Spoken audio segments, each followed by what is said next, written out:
Joining me now to talk more about this is Democratic Mayor of Birmingham, Alabama, Randall Woodfin. Mayor, thank you so much for joining us. First, I have to ask you, how is the community doing and how are you doing? Our community is grieving right now. We mourn the loss of those 4 lives lost, or who are our community members.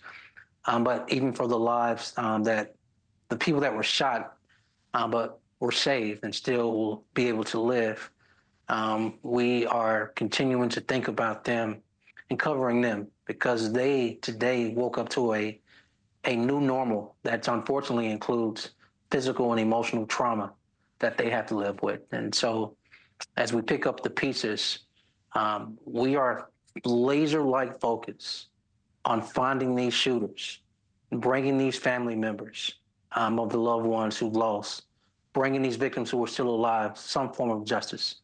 That is the priority, that's the focus.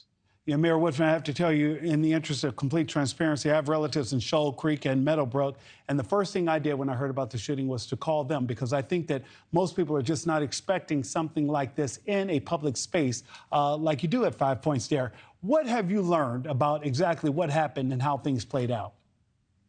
Well, this investigation is still an active, open investigation, and so there's still information pouring in. What I can tell you is that, unfortunately, majority of these people that were shot were innocent and not the target. But we believe the style of weapons used, as well as possible devices on these weapons, converting semi-automatics to automatics, allowing the trigger to be pulled once and just unloading a series round of bullets in a very few seconds, is the reason why so many people are actually shot. Mr. Mayor, I've also know that you have before, I'm familiar with you, Mr. Mayor, and I know that you have been a strong advocate about more implementation around controls around automatic weapons. Do you believe that that has a direct correlation to what played out last night? Without a doubt. You know, I tell people America has a gun epidemic crisis. Unfortunately, in so many parts of our country, violence is prevalent. And I tell people when America gets a cold, Birmingham gets the flu. And I think in this conversation where we're in the South, there are lax or no gun laws.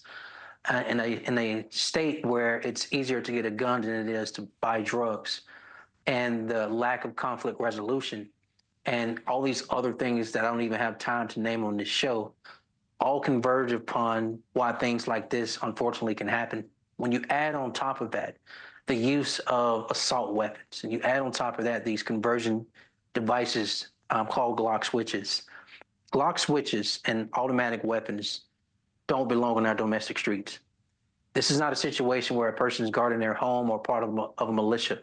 We need common sense reform and allow the police to be empowered to take these type of guns off the streets before they're used, not after the fact, but before. Mayor Woodfin, because I also heard you say that if you want the people standing behind you to actually protect the community, you need to help them do that by getting these guns off the street. Mayor Woodfin, I have less than a minute left. I know that you are dealing right now with not only trying to console those who are going through loss, but also imploring the public to tell what they know. What do you sense from the community? Are people frustrated and outraged enough where you expect those who may know something to come forward? And what are you asking? I am pleading with our community members who know something to say something.